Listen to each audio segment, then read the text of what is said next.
अस्सलाम वालेकुम नाज़रीन, प्रोग्राम किसान टाइम के साथ मैं हूं आपकी मेज़बान ज़ुबैदा अनवर खान। आज हम बात करेंगे प्रोग्राम किसान टाइम में बहुत सारे इश्यूज़ के ऊपर, और जैसा कि आप जानते हैं कि हमारी हमेशा कोशिश रही है कि हम आपको मुफीद मालूमात और मशवरे इस प्रोग्राम के जरिए आपको दे सकें। इसी हवाले से हमने आज बात करने के लिए अपने स्टूडियो में दावत दी है जनाब कर्नल आसिफ डार साहब को, जो कि चीफ एग्जीक्यूटिव हैं AG 65 सीड्स की। आइए इनसे बात करते हैं। अस्सलाम वालेकुम सर। वालेकुम अस्सलाम। Sir welcome to the program. मैं आपसे सर पूछना चाहूंगी, आप सबसे पहले अपनी जाती जिंदगी के बारे में बताइए। आप कहाँ पैदा हुए और आपने तालीम आप कहाँ हासिल की? मेरी पैदाइश लाहौर की, तालीम मेरी ज़राई यूनिवर्सिटी फैसलाबाद, और मैट्रिक मैंने 1965 में किया था। और जब हम ज़राई यूनिवर्सिटी फैसलाबाद ज़राई यूनिवर्सिटी में गए तो हमें रजिस्ट्रेशन नंबर दिया गया था AG 65। यूनिवर्सिटी में दाखिला जो मैंने लिया था वो प्राइमरीली मैं एक स्पोर्ट्स फैमिली से था, और उनकी अच्छी स्पोर्ट्स फैसिलिटीज को देख के मैंने उधर एडमिशन ली थी। इसलिए मेरा ताल्लुक क्लासरूम और खेलों तक ज्यादा था, और प्रैक्टिकल ज़राइफ से मेरा ताल्लुक कम रहा। अल्हम्दुलिल्लाह मैंने BSc ऑनर्स किया। MSc ऑनर्स कर रहा था मैं तो मुझे फौज में कमीशन मिल गया, और मैं फौज के साथ मैंने 25 साल सर्विस की। रिटायरमेंट के बाद मेरी एजुकेशन को मद्देनजर रखते हुए मुझे फौजी फाउंडेशन फार्म टोंडो मोहम्मद खान का जनरल मैनेजर लिया गया। वहां जाके मैंने देखा कि पाकिस्तान की ज़राइत में जो बहुत ज्यादा मसाइल हैं, जिसे हम रीढ़ की हड्डी कह रहे हैं अपनी मईशत की, इसको वो मकाम नहीं हम दे रहे जो कि हमें देना चाहिए। इसको मद्देनजर रख के मैंने तमाम खेलों को, हर चीज को खैरबाद कहा, और एक बिल्कुल दूर अफ्तादा मकाम के ऊपर मैंने 3000 एकड़ के फार्म के ऊपर प्रैक्टिकल ज़राइत की। और उसमें जो कुछ मैं अपने सलाहियतों को, इल्म को, प्रैक्टिकल को, और जैसा कि मैंने बताया कि मैं एक खिलाड़ी था, मेरे जो क्लास फेलो थे वो उस वक्त बहुत बड़ी पोस्टों पे चले गए हुए थे। जितना अर्सा मैंने आर्मी में गुजारा, उनसे मैंने बहुत मदद ली, उनके एक्सपर्टी से, और उस फार्म की प्रोडक्शन मैंने 2 साल में तकरीबन डबल कर दी थी, जिसमें मेरे सबऑर्डिनेट स्टाफ का भी बहुत हिस्सा था। इससे मुझे बड़ा कॉन्फिडेंस मिला, और मैंने ज़राइत को परमानेंटली अपनाने का फैसला किया। टोंडो मोहम्मद खान से जब मैं फारग हुआ तो मुझे आर्मी वेलफेयर ट्रस्ट ने अस्करी सीड एक नया अदारा बनाया था, उसका जनरल मैनेजर लिया। 5 साल तक मैंने उस अदारा में सर्विस की, और कोशिश की कि ना सिर्फ मैं अपने अदारा के लिए कंट्रीब्यूट करूं, बल्कि सीड के फील्ड में मैं कौमी सतह के ऊपर भी जो कर सकता हूं मैं करूं। उससे मैंने रिटायरमेंट ली, और मेरे जो क्लास फेलो से उन तमाम का रजिस्ट्रेशन नंबर मेरी तरह AG 65 था। उन्होंने ये फैसला किया कि वो भी रिटायरमेंट की, वो सिविल से रिटायर हुए, मैं फौज से रिटायर हुआ, कि हम सब लोग मिलके एक ऐसा अपने मुल्क के लिए अदारा बनाएं जो कि कंट्रीब्यूट करे। तो वो सीड कंपनी बनाने का इरादा किया। तो मेरे साथ मेरे जो क्लास फेलो थे, डॉक्टर अनवार हैं, मुश्ताक गिल है, तकरीबन तमाम क्लास फेलो ने मेरी हौसला अफजाई की, और ये कंपनी मैंने उनके साथ मिलकर बनाई है। ठीक सर, अभी आपने जिक्र किया कि खेलों में भी आपको खासी दिलचस्पी थी, तो क्या किसी बड़ी सतह पर भी आप कभी खेले?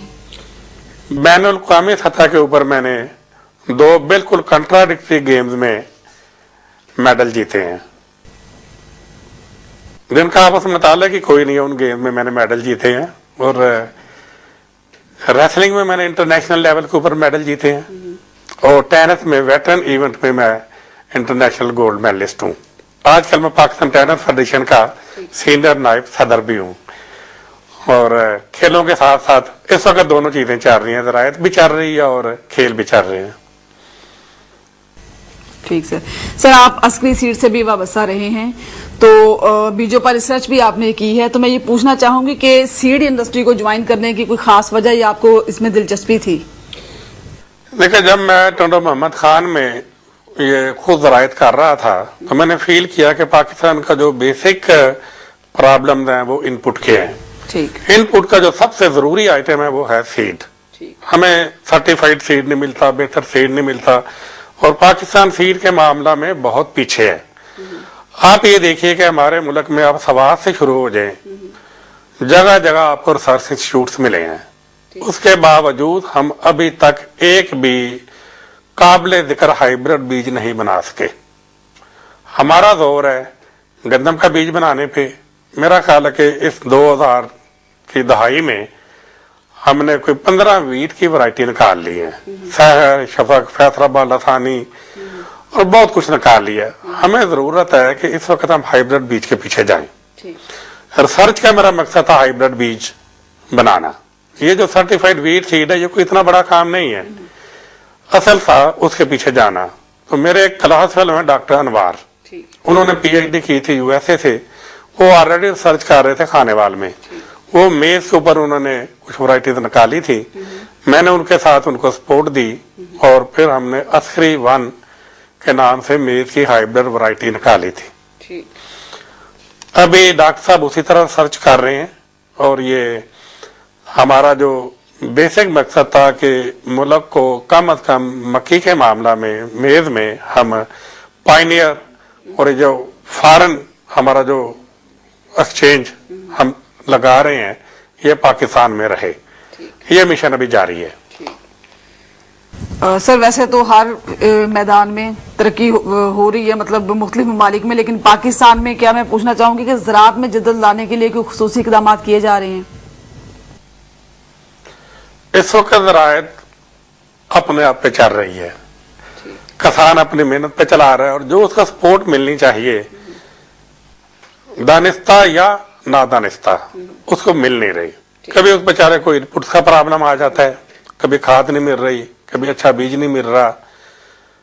ये तो हम बड़े खुशकिस्मत है कि गुज़श्ता 2 साल से हमारे मौसमी हालात हमें फेवर कर रहे हैं और हमारी क्रॉप्स इन नामुसाइद हालात के बावजूद अच्छी गई हैं। अगर आप 2011 में लें तो आलू की फसल अच्छी हुई थी, गंदम की अच्छी हुई, चावल अच्छा हुआ, मक्की अच्छी हुई है, कॉटन अच्छी हुई, लेकिन मार्केटिंग पे जब गए तो जिम्मेदार को उसका वो हक नहीं मिला जो उसको मिलना चाहिए था।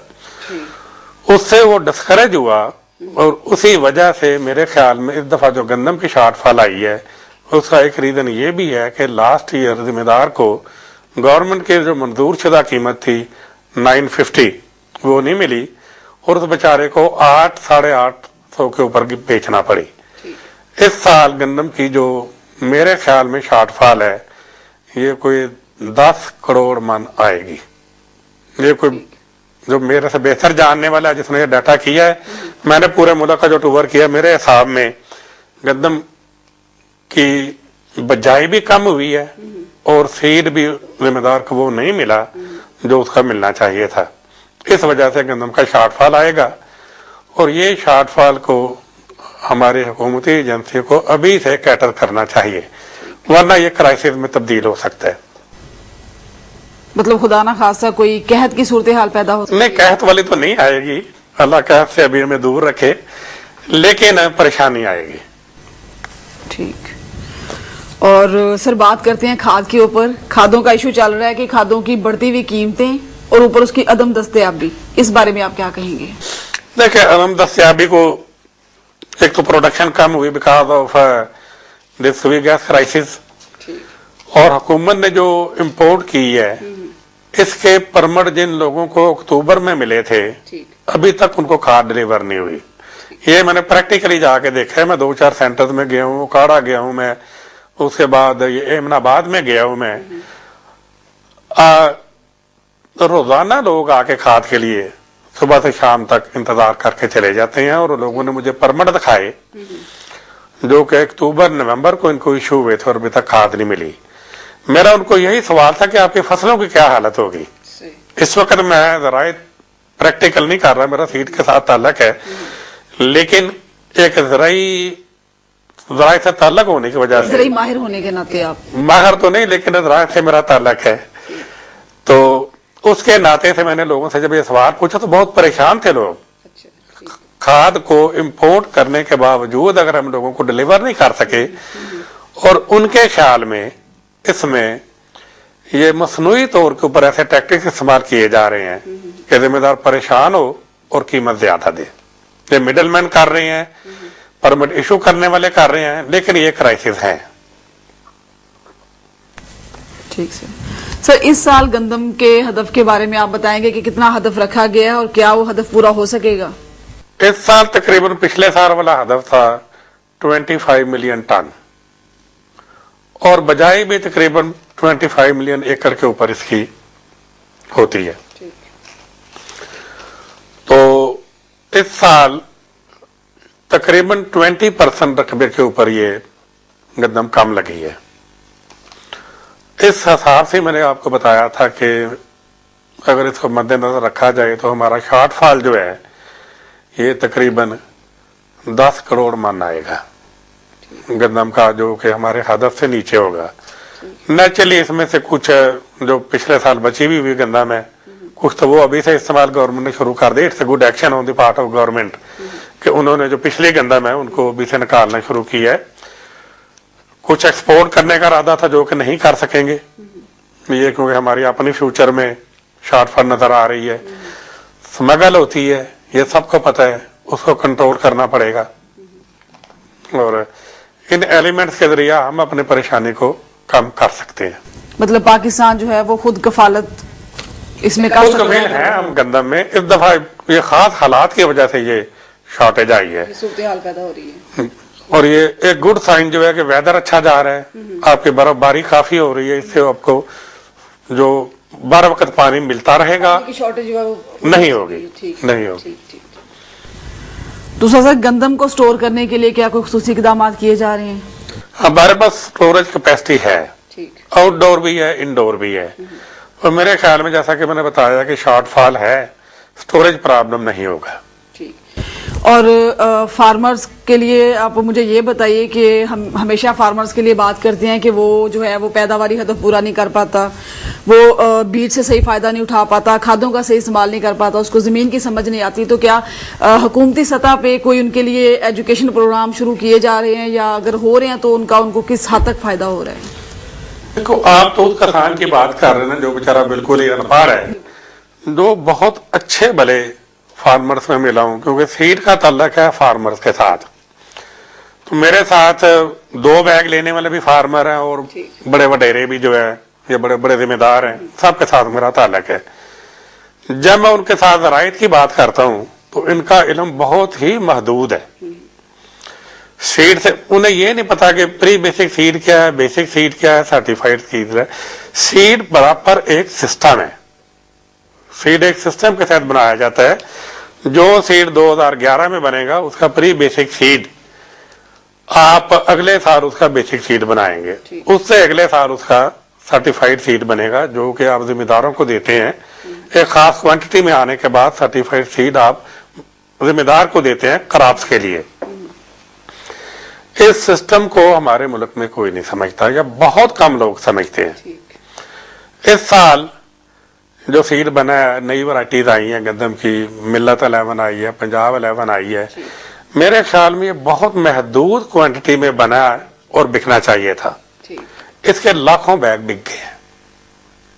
کہاں سے آئے، کس نے بنائے ہیں یہ؟ اس کو چیک کیوں نہیں کیا گیا کہ کیا یہ جینون بیج بیچا گیا ہے یا جینون نہیں ہے؟ ہمارے پاس ایسا کوئی ادارہ نہیں ہے. اگر ادارے ہیں تو اس کے اوپر کام نہیں کر رہے. آپ یہ دیکھیں کہ اپنے علم کی بات کی ہے، انفارچونیٹلی ہمارے گریجویٹ کی زرعی گریجویٹ کی پرائیورٹی ہے کہ وہ علم لے کے باہر نکلے، اس کے پاس ایک اچھا آفس ہو، 7 نمبر پلیٹ والی گاڑی ہو اور وہ بیٹھ کے ادھر کمانڈ کرے. میں خود زرعی گریجویٹ ہوں اور میں بالکل یہ آپ کو بالکل صحیح یہ جو میں نے آبزرو کیا اس کے بیس کے اوپر بتا رہا ہوں. یہ دفتروں میں ذرائع دفتر والا کام نہیں ہے، کھیتوں میں کام کرنے والا. آپ کو 50 ڈگری سینٹی گریڈ میں بھی کام پڑے گا اور -1 کے اوپر بھی آپ کو کھیتوں میں جانا پڑے گا. جب تک آپ جا کے کھیتوں میں کسان کو ایجوکیٹ نہیں کریں گے آپ کے ذرائع سیدھی نہیں ہوگی. یہ سڑکوں کے اوپر لکھ دینا کہ جڑی بوٹیوں کو تلف کر دیں، فلاں استعمال کریں، 4 پانی دے دیں، یہ ذرائع نہیں ہے. یہ ایک پروسیس ہے، اس کے اوپر ہم عمل کریں گے، کسانوں کو ایجوکیٹ کریں اور ان کو صحیح ان پٹ دیں، وقت پہ دیں، تو پھر آپ کے ذرائع ترقی کرے گی. ناظرین یہاں وقت ہوا ایک بریک کا، ہمارے ساتھ رہیے گا، آتے ہیں بریک کے بعد.